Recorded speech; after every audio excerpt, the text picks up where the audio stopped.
Bristol Community College, Mathematics with Dan Avedikian, Math 060, Topics in Developmental Mathematics, Section 1.9, Problem 23.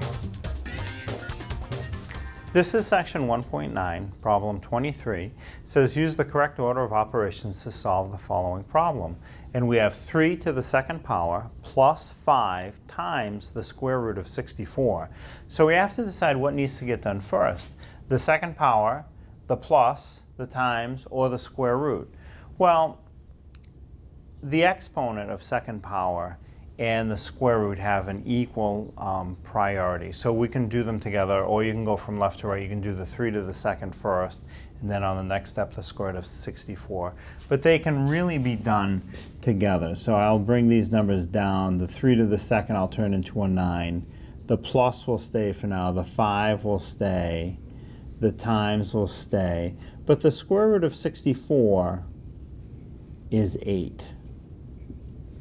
So now the problem has become 9 plus 5 times 8. Now there are 2 operations left, a plus and a multiply. And it's essential that you do the multiply first. That's the rule. Even though the plus is written first, you have to multiply first. So because I have the plus, that 9 is just going to come straight down for a minute.